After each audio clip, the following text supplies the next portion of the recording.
Everyone was searching for the missing little girl. But when Sophie finally emerged from the woods, she wasn't alone. She was carrying an injured German shepherd across her tiny shoulders. What she did to save him left her entire town in stunned, tearful silence. She had always loved exploring the woods behind her family's property, even though her mom warned her not to wander too far. That day, she promised she'd stay close. But when she spotted a flicker of movement deeper in the trees, a rustle that didn't sound like a bird or a squirrel, her curiosity overpowered her caution. She stepped over the fence and into the cool shade of the forest. The shadows swallowed her up as she followed the path, her heart thumping with excitement. She didn't notice how far she was going. She didn't hear her mother calling her name from the yard an hour later. The house stood quiet, Sophie's lemonade glass sweating. On the porch rail, her mother wiped her hands on her apron, trying not to let fear bloom too quickly. "Sophie," she called again, louder this time. When no answer came, the worry took root. She checked the barn, the garden, even under the porch steps. Nothing. Why? The time Sophie's father returned from town, her mother's voice was hoarse from shouting. "She's not here," she whispered, eyes wide and wet. "She's gone." They didn't know it yet, but deep in the woods, their daughter had already found something that would test her courage in ways no one could have imagined. Sophie's sandals crunched over old pine needles as she picked her way deeper into the forest. Every so often, she paused to listen. That strange rustling sound was still up ahead, softer now but steady. She rounded a tangle of fallen branches and froze. There, half hidden in the underbrush, lay a German shepherd. His fur was matted with dirt and dried blood, and one of his back legs was twisted painfully in a crude steel trap. His chest rose and fell in quick, shallow breaths. When he saw her, his ears flicked back, and he let out a low, exhausted whine as Sophie's throat closed up. She'd never seen a dog so hurt. "It's okay," she whispered, even though she knew he couldn't understand. She set down her little canvas backpack and crept forward, her hands trembling. The dog tried to lift his head, but gave up, pressing his nose to the ground as if he had already decided there was no point hoping for help. Sophie knelt beside him. The trap was old, rusty, the kind her dad had warned her about. Carefully, she pressed on the release lever, and after a few tries, it creaked open. The shepherd whimpered but didn't try to bite. When she finally pulled the metal jaws free, she sat back, heart thumping so hard she felt dizzy. "Come on," she urged softly. "You have to get up." But when she tried to coax him to stand, he only collapsed again, too weak to even lift his head. Sophie stared at the dog, her heart thudding painfully in her chest. She knew if she left him there alone, he would never survive the night. But she also knew no one knew where she was, and it would be getting dark soon. She tried again to coax him to stand, tugging gently on his ruff. "Please," she whispered, voice cracking. "You have to try." The shepherd lifted his head an inch, then let it drop. His eyes were glassy with pain, and his flanks shivered with each breath that a hot tear slid down Sophie's cheek. She was only 8, and the dog was so big, too big for her to carry. But as she looked at his matted fur and the hopeless slump of his shoulders, something fierce ignited inside her. She would not leave him behind. Sophie wiped her eyes on the back of her arm and stood. She threaded her hands under the dog's front legs, bracing her feet in the dirt.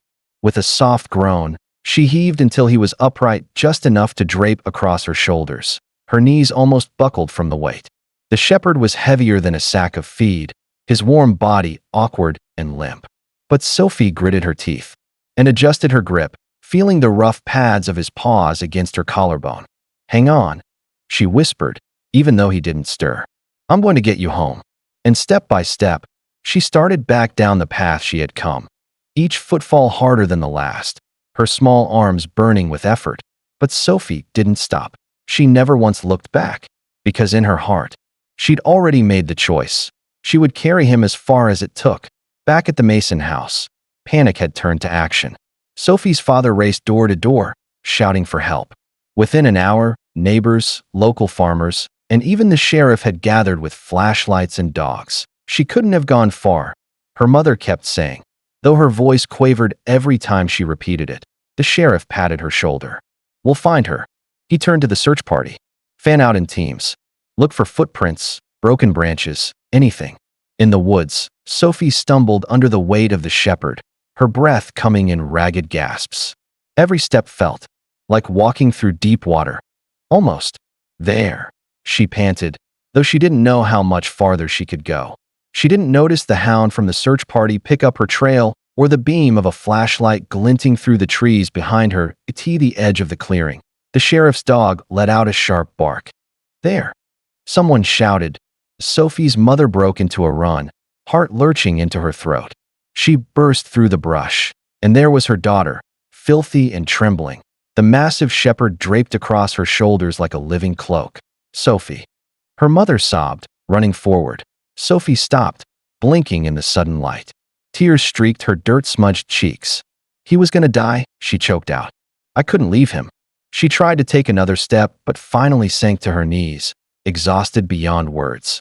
The searchers rushed in, lifting the dog gently and wrapping Sophie in a blanket.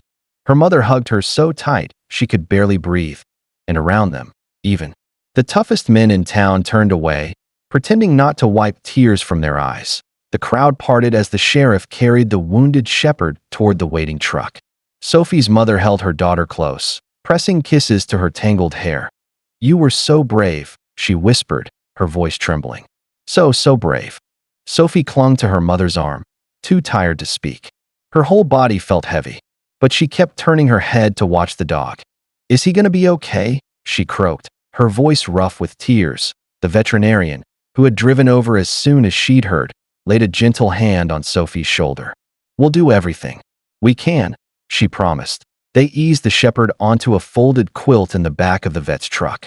As the engine started, Sophie struggled to her feet. She limped forward and reached for his paw. I'll come see you, she whispered, her lip quivering. I promise. The shepherd opened his eyes just long enough to look at her, one long, soft gaze that seemed to hold more gratitude than any words could say. The vet drove off toward town, the red taillights disappearing into the dusk. The sheriff stood with his hands on his hips, shaking his head slowly. I've never seen anything like it, he murmured. She carried that dog nearly 2 miles. Sophie's father knelt beside her, wiping a smudge of dirt off her cheek. You did something no grown man here would have thought possible. By morning, everyone in town knew the story, and for the first time in her life, Sophie didn't feel like just a little girl. She felt like someone strong enough to make a difference. 3 weeks later, the shepherd was finally strong enough to stand on his own. The vet declared him healed, though a faint limp remained. Sophie's parents signed the adoption papers with tears in their eyes. When they brought him home, he trotted straight to Sophie and rested his head in her lap, as if he'd been waiting for this moment all along. She hugged his neck and whispered, I told you I'd come back. That evening, as the sun set over the fields, Sophie and her new best friend walked the trail together. 2 survivors who had saved each other.